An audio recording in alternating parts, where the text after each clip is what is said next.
ఇప్పుడు మనం మొక్కజొన్న వడలు చేసుకుంటున్నాము. ఈ మొక్కజొన్న వడలకి మనకి ముందుగా కావాల్సింది మొక్కజొన్నలు, వెల్లుల్లి, అల్లం అండ్ కొంచెం సాల్ట్ వేసుకొని మనం కసాబిసా మిక్సీలో వేసుకోవాలి. సో ఫస్ట్ ఇలా వేసుకొని సో ఇందులో మొక్కజొన్న పొత్తులు, అల్లం, వెల్లుల్లి వేసుకున్నాం కదా, కొంచెం నానబెట్టిన బియ్యం కూడా వేసుకుంటే మనం గారెలు వేసుకునేటప్పుడు కొంచెం బాగుంటుంది. సో ఇలా మిక్సీ పట్టుకోవాలి.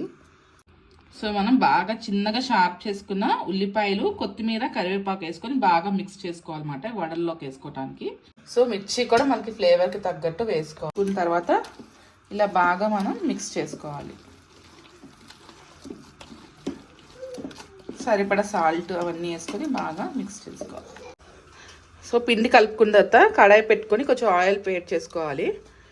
సో కొంచెం ఆయిల్ వేడాక నెక్స్ట్ ప్రాసెస్.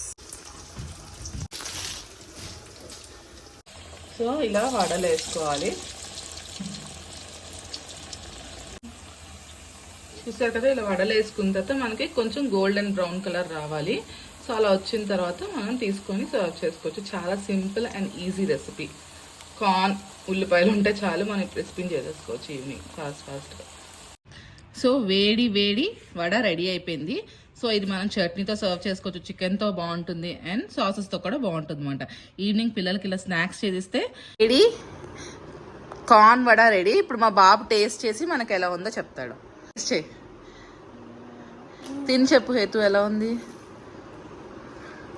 బాగుందా? నచ్చిందా? మీకు తిన్నాను friends. Like and subscribe friends. Bye.